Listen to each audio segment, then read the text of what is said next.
दोस्तों अगर आप किसी से पैसा मांगते हैं, कितना पैसा आप मांग सकते हैं, मतलब 1 लाख, 2 लाख, 5 लाख, कितना पैसा आप कैश पर मांग सकते हैं, वो कितना पैसा दे सकता है आपको, क्या क्या लीगल पॉइंट्स है, अगर कोई भी इशू आता है तो कितना है पेनल्टी, ये सब इस वीडियो में देखेंगे।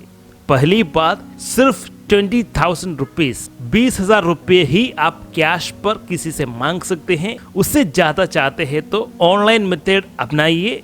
20,000 रुपए के ज्यादा आप कैश या चेक पर किसी से आप मांग नहीं सकते। अगर इससे ज्यादा 20,000 से ज्यादा आप चाहते हैं या कोई अगर देना चाहता है, किन किन मेथड से आपको दे सकता है। बैंक अकाउंट ट्रांसफर हो सकता है, जी हाँ, आपका जो बैंक अकाउंट है उससे दूसरे जो व्यक्ति का जो बैंक अकाउंट है उस पर ट्रांसफर कर दे। बैंक ड्राफ्ट हो सकता है। इस तरह के जो इलेक्ट्रॉनिक मेथड से इनके द्वारा ही आप किसी को पैसा देना चाहते हैं या किसी से पैसा लेना चाहते हैं तो 20,000 का जो रेस्ट्रिक्शन लिमिट रखा गया है। अभी आपने 10,000 मांगा है, कुछ महीने बाद 15,000 और मांगा है, कुल मिला के 20,000 से ज्यादा एक फाइनेंशियल ईयर में हो चुका है, तो यहाँ पर भी पेनाल्टी या पनिशमेंट आएगा। तो दोस्तों चाहे इंस्टॉलमेंट में हो या एक साथ आपने मांगा है, कुल मिला के एक फाइनेंशियल ईयर में 20,000 रुपए का लिमिट रखा गया है। अगर इनकम टैक्स वाले ये पकड़ते हैं तो क्या है इसका पेनाल्टी या पनिशमेंट, जिसने कैश एक्सेप्ट किया है, जिसने पैसा मांगा है उसको पनिशमेंट आएगा, जितना उसने बोरो किया है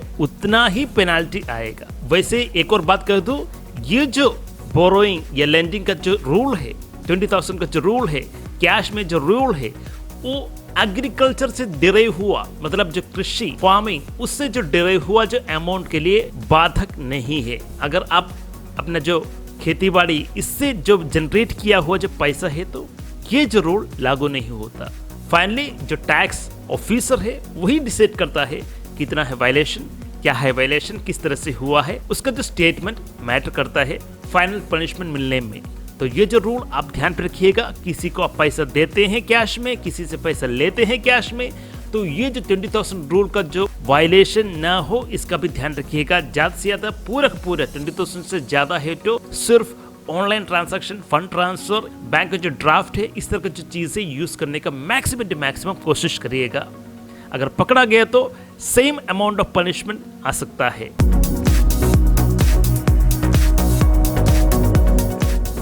दूसरा रूल है, जब आप रीपे करते हैं, कैश मांग लिया, इस कैश को अब लौटाते समय 20,000 तक का है तो 20,000 तक का है तो आप कैश या चेक यूज कर सकते हैं। इससे ज्यादा का है तो सिर्फ ऑनलाइन ट्रांजैक्शन ही यूज करिएगा, फंड ट्रांसफर ही यूज करिएगा, ना कैश या चेक यूज करे। ये ध्यान रखिए, रीपेमेंट करते समय, मांगते समय, दोनों टाइम पर सिर्फ अप टू 20,000 है तो ही आप कैश या चेक यूज कर सकते हैं। उससे ज्यादा है तो आप online transaction, fund transfer use कर सकते हैं। और यहाँ पर जो बोरो किया है उस पर जाता है पेनाल्टी, ना जो लेंड किया है, ये भी ध्यान पे रखिएगा।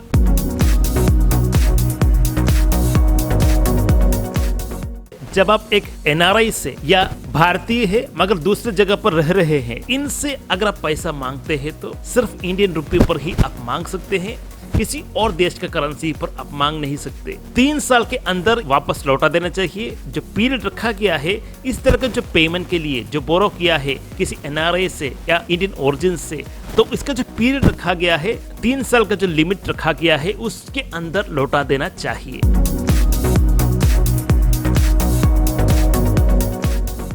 चौथा रूल है, अगर आप एक इंडियन है और चाहते हैं किसी एनआरआई को आप पैसा दे, तो यहाँ पर कुछ रूल्स है। सिर्फ आप इस तरह का जो एनआरआई या उसका रिलेटिव्स को ही पैसा दे सकते हैं, किसी और नेशनलिटी जो लोग हैं, नॉन इंडियन को आप पैसा नहीं दे सकते।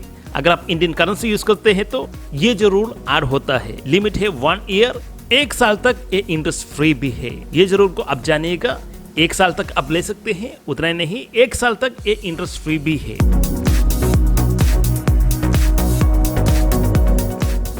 पांचवा रूल है, एक भारतीय रेसिडेंट है तो ये फॉरेन एक्सचेंज लोन ले सकता है। फॉरेन एक्सचेंज लोन ले सकता है, किससे ले सकता है? Close non resident relatives. ये पॉइंट ध्यान रखिएगा, क्लोज होना चाहिए, नॉन रेसिडेंट रिलेटिव्स होना चाहिए। रिलेटिव्स का जो बैरियर रखा गया है, जी हाँ, ये पॉइंट ध्यान रखिएगा, क्लोज नॉन रेसिडेंट रिलेटिव्स से ही आप पैसा ले सकते हैं, नॉट फ्रॉम अदर रेसिडेंट्स। किसी और देशवासी से आप पैसा नहीं ले सकते। अगर आप लेते हैं क्लोज नॉन रेसिडेंट रिलेटिव्स तो ध्यान रखिएगा, फॉरेन एक्सचेंज लोन्स ही आप ले सकते हैं। और जो अमाउंट डिटरमिन किया गया है $250,000, इतना जो अमाउंट आप लोन एक्सेप्ट कर सकते हैं 1 साल के लिए, और ये भी इंटरेस्ट फ्री है। मतलब आप एक इंडियन रेसिडेंट है और चाहते हैं आपका जो क्लोज रिलेटिव्स है, नॉन रेसिडेंट भी है, उससे पैसा मांगे। किसी नॉन रेसिडेंट से आप पैसा नहीं ले सकते। अगर आपका कोई रिलेटिव है जो नॉन रेसिडेंट है, उससे लेना चाहते हैं तो ये जो लिमिट रखा गया है $250,000 का लिमिट, 1 साल का लिमिट, और इंटरेस्ट फ्री भी है। और किस तरह से आप ले सकते हैं, फॉरेन एक्सचेंज लोन ही लेना होगा। तो दोस्तों ये जो 5 पॉइंट्स इंपॉर्टेंट है, इसे अगर आप वायलेट किया, अगर पकड़ा गया तो जरूर फाइन भरना ही पड़ेगा। तो दोस्तों इस वीडियो में इतना ही। अगर आपको कोई भी डाउट या सुझाव है तो कमेंट्स में लिखिए। धन्यवाद दोस्तों।